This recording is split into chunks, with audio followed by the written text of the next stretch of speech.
guys, my name is Tanuja Sharma. I am your chemistry teacher and welcome to CTS.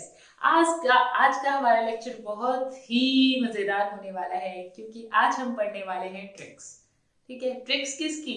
Valence bond theory की tricks पढ़ने वाले हैं कि valence bond theory के questions को आप बिना पेन चलाए कैसे कर सकते हैं।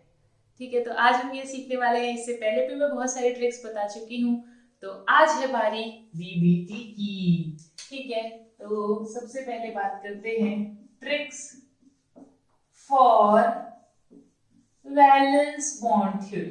वीबीटी के लिए हमारे पास क्या क्या ट्रिक्स है। देखिए बेटा, ये ट्रिक्स आपको तभी समझ में आएगी जब आपने वीबीटी का आपको बेसिक्स पता होगा और वीबीटी कैसे अप्लाई होती है। ठीक है, तो अगर कोई डायरेक्टली इस वीडियो को देख रहा है तो प्लीज पहले वो वाली वीडियो देख लो आप, फिर आपको ये ट्रिक्स बहुत अच्छे से समझ में आ जाएंगी। ठीक है, क्योंकि ट्रिक्स लगाने के लिए जरूरी है पहले फाउंडेशन क्रिएट करना, बेसिक सीख जाना। तो पहले आप बेसिक सीखिए फिर ट्रिक सीखिएगा। ठीक है, तो चलो अब अपना ट्रिक स्टार्ट करते हैं। देखिए बेटा, हमने जो हमारे पास सेंट्रल मेटल थी, ठीक है, सेंट्रल मेटल थी, उसका कॉन्फ़िगरेशन आप करते थे, रिमेम्बर है ना। डी ब्लॉक की एलिमेंट होती थी, जैसे मैंने उसकी भी एक ट्रिक बताई थी करने की। हाँ, याद है ना। देखो बेटा, मैं काफी सारी ट्रिक बताने वाली हूँ। सबसे पहली ट्रिक जो है वो है इलेक्ट्रॉनिक कॉन्फ़िगरेशन।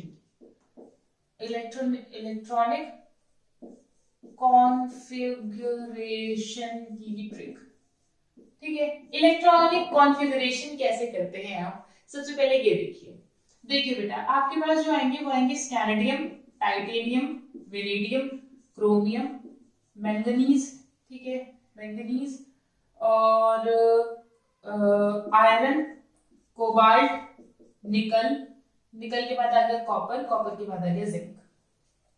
ठीक है, अब सबसे पहले देखिए बेटा, स्कैंडियम का जो एटॉमिक नंबर है that is 21, this is 22, this is 23। बेटा I can bet on this, ये ट्रिक्स आपको नहीं मिलेंगी कहीं भी।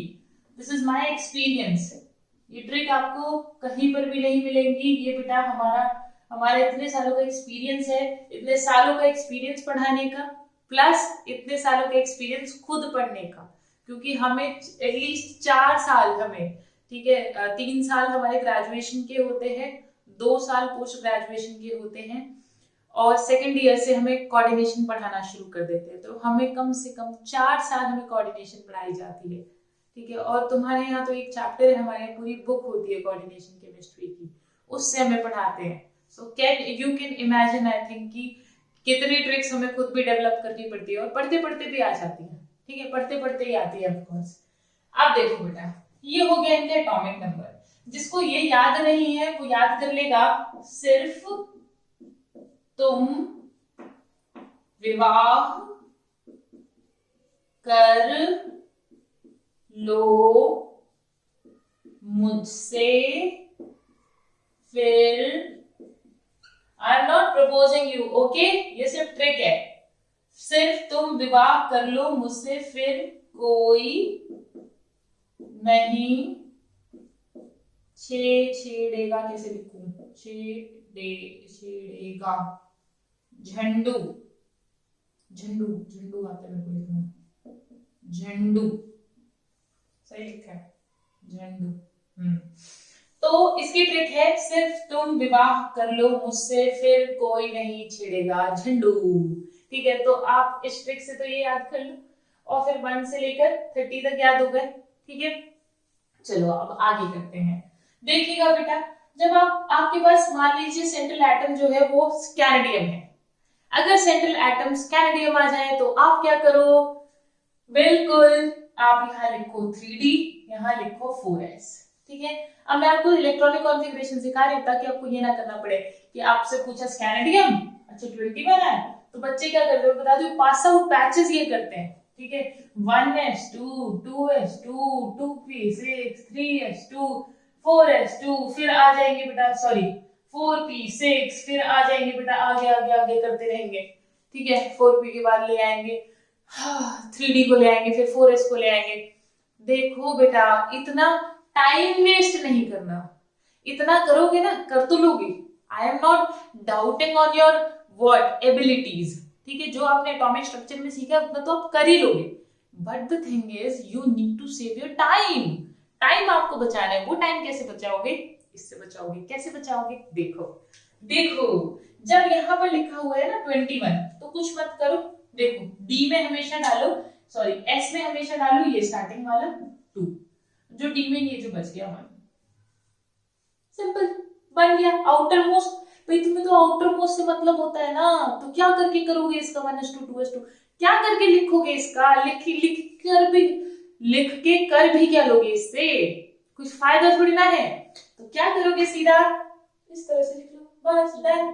बेटा इनऑर्गेनिक की ट्रिक्स तो मेरे पास बहुत सारी हैं, बहुत सारी। अब देखो, अभी तो सिर्फ मैंने शुरुआत ही करी है। 3D 4S सबका लिख लो बेटा, 3D 4S 3D 4S 3D 4S। यहाँ देखो 2 2 दोनों में डाल दो, 2 यहाँ आ गया, 3 यहाँ आ गया, 2 यहाँ आ गया, 4 यहाँ। ध्यान रखना बेटा, ये जो क्रोमियम है और ये जो आपका कॉपर है, ये आपके एक्सेप्शंस हैं। यहाँ पर 4 ना होके यहाँ हो जाएगा मेरा 5 और यहाँ हो जाएगा मेरा 1। रीजन आपको पता ही है कि हाफ फील्ड जो होता है वो ज्यादा स्टेबल होता है, इसीलिए उसका एक इलेक्ट्रॉन निकालकर हम डी में डाल देते हैं। अब बिल्कुल आ जाइए यहाँ पर, 5 यहाँ 2 यहाँ, बिल्कुल आगे वाले सब में ट्रिक, 2 यहाँ, एस में तो 2 ही डालने हैं भाई, एस में तो 2 ही डालने हैं, ठीक है। बस ये एक्सेप्शन वालों को ध्यान रख लेना, एक्सेप्शन वाले एक हो गया क्रोमियम, एक हो गया आपका कॉपर, बस इसको ध्यान रख लेना, बाकी तो सब बहुत आसान है। ये देखिए 3D7 4S2 3D8 4S2 3D9 नहीं करूंगी 10 4S1 और अगला क्या हो गया बेटा 3D10 4S2। ठीक है बेटा जी, इनमें बस आपको थोड़ा ध्यान रखना है, एक कॉपर में एक क्रोमियम में एक कॉपर में, ठीक है क्लियर। तो ये मैंने आपको इलेक्ट्रॉनिक कॉन्फ़िगरेशन करने की ट्रिक बता दी, ठीक है। सबसे पहली हमने ट्रिक सीख ली कि आपको जब आप आउटर मोस्ट ऑर्बिटल, जब भाई आप आउटर मोस्ट इलेक्ट्रॉनिक कॉन्फ़िगरेशन लिखते हो मेटल की, तो उसको जल्दी से जल्दी कैसे लिखोगे, क्लियर डन। तो चलो अब आते हैं बेटा हम अपनी अगली ट्रिक पर। अब जब तुमने आउटर मोस्ट लिखी दी है, जब तुमने अब आउटर मोस्ट लिखी दी है, तो अब समझते हैं बेटा आगे की ट्रिक। जब बेटा देखना, ध्यान से देखना, अब डी में यहाँ पे 1 इलेक्ट्रॉन, फिर 2, फिर 3 4 5 6 7, भाई जब देखो पहला स्टेप क्या था, यही लिखना। दूसरा स्टेप क्या था, ऑक्सीडेशन नंबर निकाल के उतने इलेक्ट्रॉन मेटल से बाहर कर देना, याद आया। और तीसरा स्टेप याद करो, तीसरे स्टेप में वो कराते थे, तुम पेयरिंग कराओगे, लिगेंड आएगा अपने इलेक्ट्रॉन लेकर, ऑर्बिटल बनाओगे उसके, याद आया। अब समझो बेटा जी, ध्यान से समझो। अगर आपका आ जाता है मेटल में, आ गया D1 आ गया D2 D3 D4 D5 D6 D7, थोड़ा छोटा छोटा करते हैं, D4 D5 D6 D7 D8 D9 और D10। यानी कि अब क्या किया आपने, आप दूसरे स्टेप पर हो, ऑक्सीडेशन नंबर से आपने, भाई देखो एस में से इलेक्ट्रॉन तो जाएंगे ही जाएंगे। अगर मान लो +2 भी है तो 2 इलेक्ट्रॉन तो इसमें से निकलेंगे ही निकलेंगे, तो एस वाला तो आपका बचेगा ही नहीं, एस वाला कभी नहीं बचेगा, समझ जाओ ये बात, ठीक है। क्योंकि एक चीज और, हाइब्रिडाइजेशन के लिए एस ऑर्बिटल मस्ट होता है, एस ऑर्बिटल खाली होना चाहिए वरना हाइब्रिडाइजेशन होगी कैसे, ठीक है बात समझ में आ रही है। अब आ जाओ बेटा, ये हो गया हमारा सेंट्रल मेटल का। अगर सेंट्रल मेटल में ऑक्सीडेशन के बाद में, ऑक्सीडेशन नंबर आपने रिड्यूस करने के बाद में डी में 1 बचा, 2 बचा, 3 4 5 6, ये सारी प्रोबेबिलिटीज हो सकती है ना। अब ये देखो बेटा, ये लिख लिया है ना आपने, इसको मैं हटा रही हूँ, इसको हम हटा देते हैं, वी नीड द बोर्ड। देखिए बेटा जी, बहुत ही मजेदार सेशन है आज का। देखो देखो डी में अगर 1 है, ठीक है, तो ये कुछ इस तरह से है ना, ये कुछ इस तरह से है, 3 4 5, फिर आ गया ये S, फिर आ गया ये P, फिर आ गया ये D। अब सारी कहानी है बेटा अंदर और बाहर की यूज करने की। ये जो 3D है, ये 3D है, ये 4S है, ठीक है, 3D है, ये 4S है, ये 4P है, ये 4D, ठीक है, सही लिखा है 3D 4S 4P, हाँ बिल्कुल सही लिखा है। अब आगे यहाँ जो, अगर D में मेरा 1 है, D में मेरा 1 है, तो मेरा कोई भी लिगेंड है, कोई भी लिगेंड है, उसको अंदर वाला D तो खाली मिलेगा, याद करो भाई। देखो देखो मैंने आपको 2 एग्जाम्पल कराए थे, 2 एग्जाम्पल कराए थे, एक में अमोनिया था, एक में फ्लोरीन था कोबाल्ट के साथ में, बिल्कुल सेम कंडीशंस थी, लेकिन एक में अमोनिया था, एक में फ्लोरीन था। अमोनिया क्या करता था, अमोनिया कहता था चल भाई चल डी खाली कर, है ना, मेटल से कहता था ना बॉन्ड तब बनेगा जब ये अंदर वाला डी ऑर्बिटल खाली होगा, लेकिन फ्लोरीन की ऐसी कोई डिमांड ही नहीं थी, फ्लोरीन ने कहा मैं तो बाहर वाले से भी काम चला लूंगा।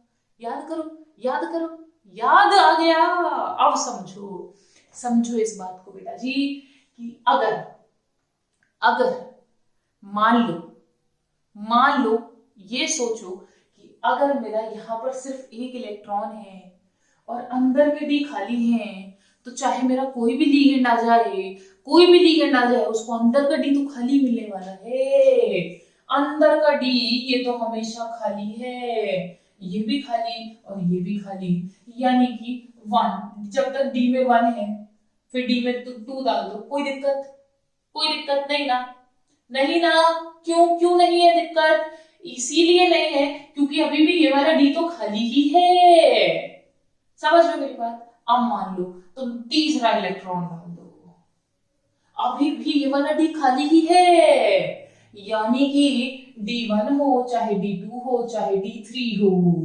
हमेशा क्या बनने वाला है आपका, हाँ बिल्कुल सही, इनर ऑर्बिटल कॉम्प्लेक्स। हमेशा बेटा जी आपका इनर ऑर्बिटल कॉम्प्लेक्स जाएगा, चाहे लिगेंड महानालायक क्यों ना हो, चाहे लिगेंड फ्लोरीन क्यों ना हो, अमोनिया क्यों ना हो, चाहे दुनिया से कुछ भी उठा लाओ, कुछ भी ले आओ बेटा, इनको फर्क नहीं पड़ता, क्योंकि 3 इलेक्ट्रॉन तक अंदर वाला डी खाली है। तो चाहे कोई भी लिगेंड आ जाए, कोई भी आ जाए, नालायक से नालायक लिगेंड भी आ जाए बेटा, अंदर वाला डी तो खाली है। बिल्कुल ऐसे समझिए बेटा, बिल्कुल ऐसे समझिए। मान लीजिए कि आपको कहीं एडमिशन लेने जाना है और उसकी सीट्स खाली पड़ी हैं, तो अब जब सबकी मतलब उसमें उतने एडमिशन लिए ही नहीं है, तो कोई भी जाके एडमिशन ले सकता है ना, फिर वो फर्क थोड़ी करेंगे कि नहीं आ पाओ, नहीं ना, कोई फर्क नहीं होगा ना। अरे मान लो यार तुमको एक कॉलेज में एडमिशन लेना है, ठीक है, और उस कॉलेज की सारी सीट्स खाली पड़ी है जिस कोर्स में तुमने एडमिशन लेना, ठीक है, अब तुम पहुंचे और तुम्हारे जाने में सारी सीट्स खाली पड़ी है, तुम कहोगे मैं नहीं ले रहा एडमिशन मैं क्या करूंगा अकेला क्लास में पढ़ के, अब इतना दिमाग मत लगाओ ये समझो, वो ले लेंगे ना, तुमको भेदभाव नहीं करेंगे ना, वो इतना पूछेंगे भी नहीं नंबर, ठीक है, क्लियर हो रही है बात।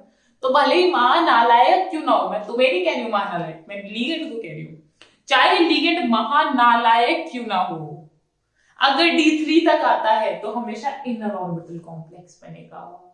अब ये लायक और महानालायक, अब ये ट्रिक 3 पढ़ेंगे ना तब बताऊंगी, ठीक है बच्चा। अब देखो बेटा, 3 तक तो दिक्कत है नहीं, लेकिन अगर मेरा 4th इलेक्ट्रॉन यहाँ आ जाए, यहां पर मेरा 4था इलेक्ट्रॉन आ जाए, अब परेशानी हो गई, अब बहुत बड़ी परेशानी हो गई। अब मुझे मैं ये सोचने पर मजबूर हो रही हूं कि कौन सा लिगेंड आकर ये कहेगा कि नहीं, जैसे फ्लोरीन था ना, आगे कहता था कोई बात नहीं यार, कौन इतना काम करेगा, इसको पीछे भेजो, कौन इतनी मेहनत करेगा, कोई नहीं, बाहर वाले से बनाते हैं अपन बॉन्ड, ठीक है, और कौन आके कहेगा नहीं लाइक अमोनिया ना, मैं तो बॉन्ड नहीं बनाऊंगा ना, मैं तो फूफा जी हूँ, मैं नाराज हो जाऊंगा फूफा जी तो नहीं देख रहे मेरे, कोई बात नहीं अब समझो इस बात को कि कौन ऐसे लिगेंड आके नखरे करेगा कि भाई मेटल अंदर लेती है इलेक्ट्रॉन तो ले, वरना मैं तो चला, मैं बॉन्ड नहीं बनाऊंगा। समझ रहे हो मेरी बात? यानी फोर्थ में ये प्रॉब्लम हो गई। फोर्थ इलेक्ट्रॉन जैसे ही आया तो लिगेंड में फर्क आना शुरू हो गया। अब जब एक लिगेंड आएगा कहेगा मैं तो कोई नहीं बाहर से बना लूंगा, उसको मैं कहूंगी वीक फील्ड लिगेंड। क्या कहूंगी बेटा? Weak field ligand. ठीक है, जो बाहर से ही बना लेगा बॉन्ड, जो आउटर ऑर्बिटल को यूज कर लेगा, वो होगा मेरा WFL। कौन होगा बेटा? WFL। यानी कि WFL बाहर वाला डी यूज करेगा। जब बाहर वाला डी यूज करेगा तो बन जाएगा sp3d2। बेटा जी ये कोऑर्डिनेशन नंबर 6 के बारे में बात हो रही है। ठीक है, sp3d2। ठीक है, क्लियर? अच्छा अब आ जाओ। जब मान लीजिए मेरा कोई स्ट्रॉन्ग लिगेंड आता है, स्ट्रॉन्ग SFL आता है, स्ट्रॉन्ग फील्ड लिगेंड आता है। ठीक है, तो वो जो स्ट्रॉन्ग फील्ड लिगेंड है, यानी कि ऐसा लिगेंड जिसकी फील्ड बहुत स्ट्रॉन्ग हो, तो वो आके नखरे करेगा तो वो बोलेगा, क्या बोलेगा? मेटल से बोलेगा या तो अपना इलेक्ट्रॉन अंदर ले, या इसको भगा कहीं भी भगा, मेरे को अंदर वाले डी ऑर्बिटल खाली चाहिए, मैं तो तभी बॉन्ड बनाऊंगा। ये बोलेगा स्ट्रॉन्ग फील्ड लिगेंड। समझो इस बात को। तो जो स्ट्रॉन्ग फील्ड लिगेंड होगा बेटा, स्ट्रॉन्ग यानी ऐसा लिगेंड जिसकी फील्ड स्ट्रॉन्ग है, मेटल पे स्ट्रॉन्ग फील्ड लग रही है उसकी, तो अपनी बात मनवा के रहेगा बेटा। और मनवा के रहेगा तो अंदर वाले डी खाली करवा के रहेगा। मेरी बात समझ आ रही है? अब देखो, चलो फोर्थ वाला तो आ जाएगा, यहाँ पेयर हो जाएगा। चलो ठीक है, अगर मान लो मैं फिफ्थ इलेक्ट्रॉन में भर दूं तो भी वो मेरा पेयर हो जाएगा, पीछे भर जाएगा ना भाई, पेयर हो जाएगा। इसको भी मैं यहाँ भेज देती हूँ। ठीक है, अब देखो अगर मान लो छठा इलेक्ट्रॉन आ जाए यहाँ, इस चीज को ध्यान से समझो बेटा, तब यही समझ में, ट्रिक भी समझने के लिए दिमाग चाहिए होता है।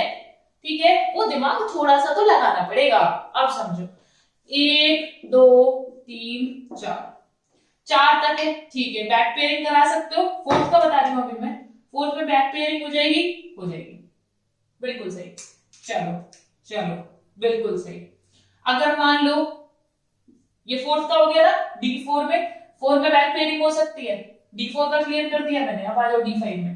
मान लो मैं 5 इलेक्ट्रॉन कर दूं तो क्या बैक पेयर हो सकता है? क्या चेक करो, ये 2 इलेक्ट्रॉन यहाँ आ सकते हैं, खाली हो गया। ठीक है, यानी 5 में भी बैक पेयरिंग हो सकती है। चलो अब 6 में चेक करते हैं। 1 2 3 4 5 6। अच्छा अब चेक करो बैक पेयरिंग हो सकती है क्या? हाँ भाई हो सकती है। ये वाला यहाँ चला जाएगा, ये वाले को मैंने यहाँ डाल दिया, ये वाले को मैंने यहाँ डाल दिया, अब भी खाली हो गए 2, यानी इसमें भी मेरी बैक पेयरिंग हो सकती है। अच्छा अगर मान लो मैं 7वां इलेक्ट्रॉन डाल दूं तो अब कहाँ करोगे बैक पेयरिंग? कहाँ डालोगे इसको? 3 थोड़ी ना कर दोगे, हुंड रूल वायलेट हो जाएगा, और ऐसा पाप हम इस जन्म में नहीं करेंगे। बात समझ में आ रही है? क्लियर हो रही है? अगर पीछे डालोगे कहीं तो हुंड रूल वायलेट हो जाएगा। एक ऑर्बिटल में 2 से ज्यादा रह ही नहीं सकते, यानी कि 7 में परेशानी है, D7 में परेशानी है। D4 D5 D6 तक बैक पेयरिंग हो जाती है। अगर बैक पेयरिंग हो जाती है तो बेटा डिपेंड करेगा कि सामने से कौन आ रहा है। यानी कि अगर वीक फील्ड लिगेंड आया तो आपका आउटर ऑर्बिटल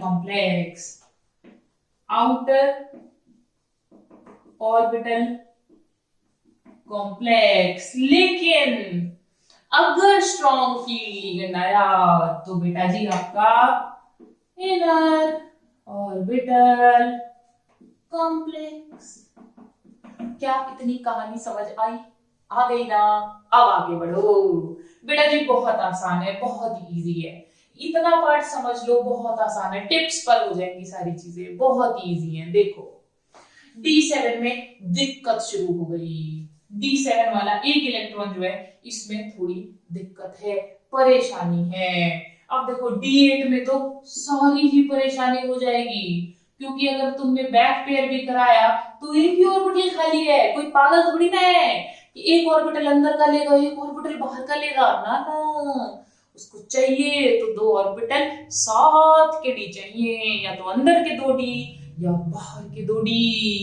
क्लियर हो गई बात? यानी कि देखो देखो, चाहे D7 हो, D7 में दिक्कत है बेटा, D7 को अभी मैंने मार्क कर दिया है, ठीक है, लेकिन क्यों मार्क किया है ये बेटा एडवांस वाले समझ जाएंगे, ये एडवांस वाले समझ जाएंगे D7 को मार्क मैंने क्यों करा है, ठीक है। अभी रुक जाओ थोड़ी देर, देखो बेटा ध्यान से समझो, D8, D9, D10, इसमें तो मान लो मैंने D8 बना दिया, देख लो ये D8 बना दिया, अगर मैंने इसको बैक पेयर भी करा दिया तो लिगेंड मरते मरते मर जाएगा, लेकिन बैक पेयर करा के भी अंदर वाला एक और D4 नहीं ले सकता, यानी कि D8 हो जाए, चाहे D9 हो जाए, चाहे बेटा जी D10 हो जाए, हमेशा क्या बनने वाला है, outer orbital complex, outer orbital complex बनने वाला है। क्लियर बात बेटा? जो सीबीएसई वाले बच्चे हैं वो उसको D7 से भी मार्क कर लेंगे, ठीक है, और जो कंपटीशन वाले बच्चे हैं वो D7 पे ऐसे ही रख लेंगे, ठीक है। जो सीबीएसई वाला बच्चा है वो इसको D7 को भी इसमें इंक्लूड कर लेगा, ठीक है। क्लियर हो गई बात? बस कंपटीशन वाले D7 को ऐसे मार्क कर लें, उनको मैं अलग से बता दूंगी बेटा, ठीक है, जब मैं वीडियो बना रही होंगी मैं बता दूंगी उसमें कि ये तुम्हारे लिए है, ठीक है। क्लियर? अभी बात समझ में आ गई? अभी मैं इसको नहीं बता रही हूं, अभी इसको मार्क करके, क्लियर? चलो, हाँ, इतनी ट्रिक क्लियर हो गई। अभी तक हमने एक इलेक्ट्रॉनिक कॉन्फ़िगरेशन की ट्रिक सीख ली, सिर्फ तुम विभाग कर लो, ब्ला ब्ला ब्ला, ठीक है। उसके बाद अगली ट्रिक हमने सीखी है ये वाली, ठीक है। हमारे पास अगर D3 तक है, ठीक है, तो इनर ऑर्बिटल हमेशा, ठीक है, चाहे तुम्हारा वीक से वीक लिगेंड क्यों ना हो, चाहे स्ट्रॉन्ग से स्ट्रॉन्ग लिगेंड क्यों ना हो, ठीक है। देखो बेटा जी, और बाहर यहाँ पर D8, D9, D10 फर्क ही नहीं पड़ता बेटा, फर्क ही नहीं पड़ता, चाहे वीक आ रहा है चाहे स्ट्रॉन्ग आ रहा है, कोई फर्क ही नहीं पड़ता, हमेशा बनेगा आउटर ऑर्बिटल कॉम्प्लेक्स। बात समझ आ रही है? हमेशा क्या बनेगा? आउटर ऑर्बिटल कॉम्प्लेक्स बनेगा।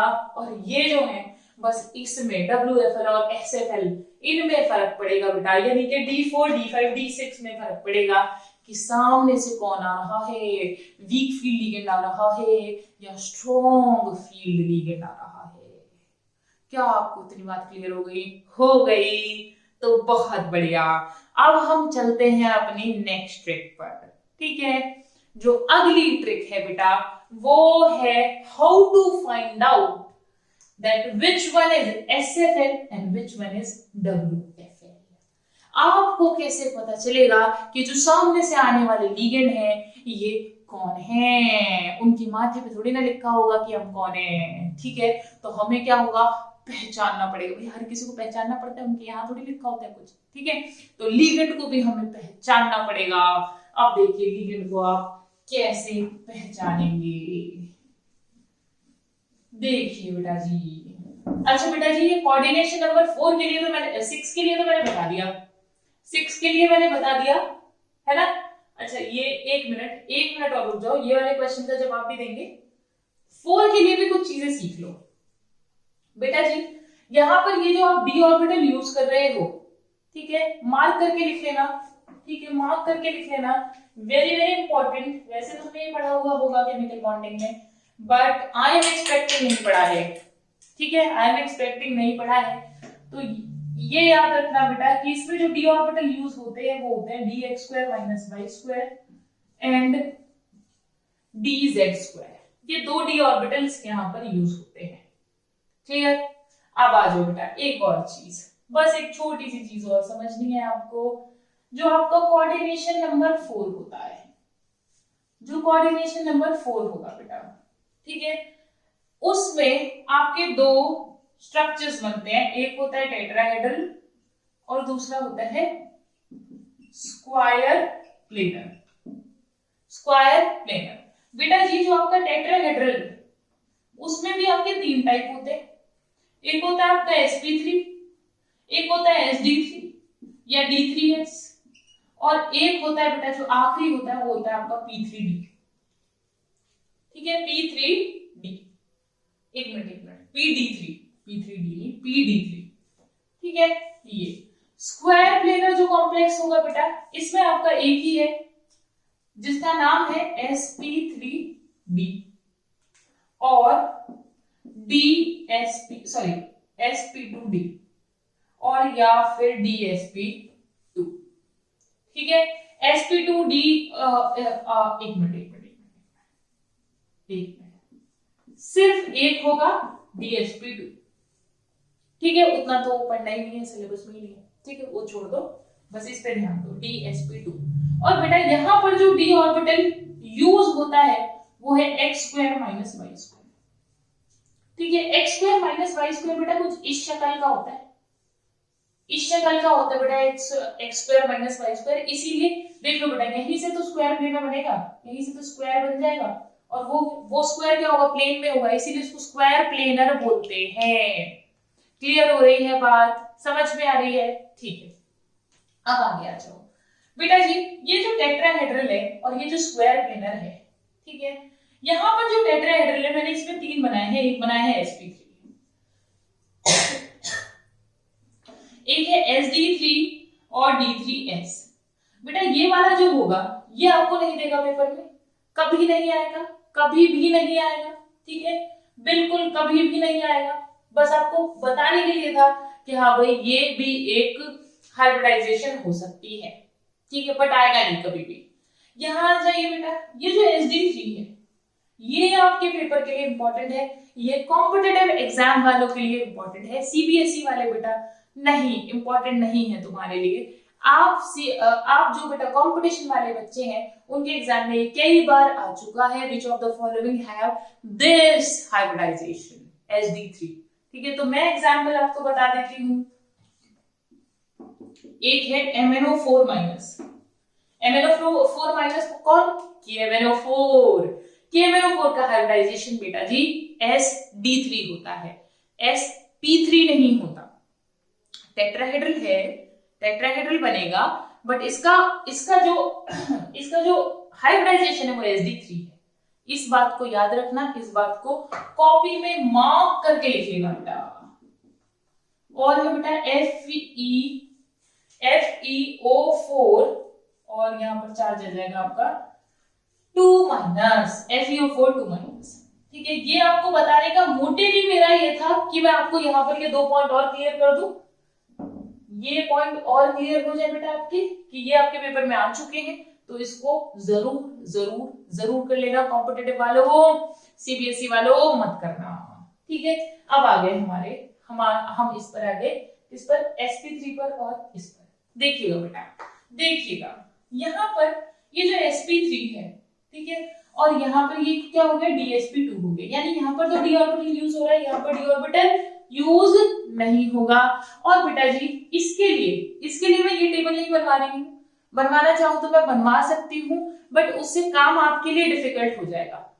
ठीक है, उसके लिए मैं सजेस्ट करूंगी जब आप क्वेश्चंस पर आएंगे ना तो मैं डायरेक्टली आपको ट्रिक बता दूंगी। ठीक है, तो इसके लिए ये मत बनाना।